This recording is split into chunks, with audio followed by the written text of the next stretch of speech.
ரொம்ப டயர்டா இருக்கு.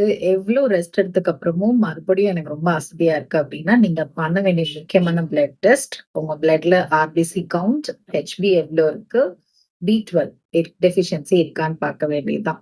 ஸோ இதெல்லாம் இருந்துச்சுன்னா, you are either iron deficient or vitamin பி12 டெஃபிஷியன்ட். ஸோ அனீமியா இருந்துச்சுன்னா, ஏன் அசதியா இருக்கணும்? ஹெச்பி லோவா இருக்கும்போது ஹெச்பியோட முக்கியமான வேலை என்னன்னா, எல்லா பிளட் வழியா ஆக்ஸிஜன கேரி பண்ணி சப்ளை பண்ண வேண்டியதுதான் ஹெச்பியோட ஹீமோகுளோபினோட முக்கியமான வேலை. ஸோ ஹெச்பி ரொம்ப கம்மியா இருக்கும்போது, கம்மியான அளவு ஆக்ஸிஜன் தான் நம்மளோட ஆர்கன்ஸ்க்கு, வைட்டல் ஆர்கன்ஸ்க்கு, பிரெயின், ஹார்ட் இல்ல மசில்ஸ்க்கோ கம்மியான ஆக்ஸிஜன் தான் போக முடியும்.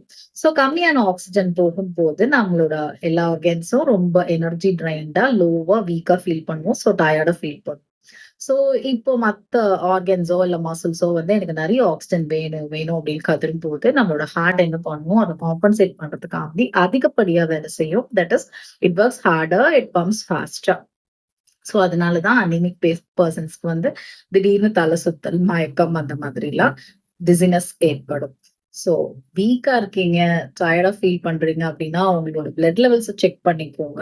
செக் பண்ணிட்டு if you deficient in these iron or vitamin பி12 சஃபிஷியன்ட்டா ஒரு fibre rich greens, vegetables, beets, அப்புறம் மாதுளை, நட்ஸ் இதெல்லாம் எடுத்துக்கோங்க. பிளஸ் டைரி ஃப்ரூட்ஸ் எல்லாமே எடுத்துக்கோங்க. சோ இத தாண்டி எனக்கு வந்து நான் நெறைய சாப்பிட்டாலும் அசிமிலேஷன் ப்ராப்பரா இல்ல அப்படின்னு ஃபீல் பண்ணீங்கன்னா, you can try on with homeopathic medicines.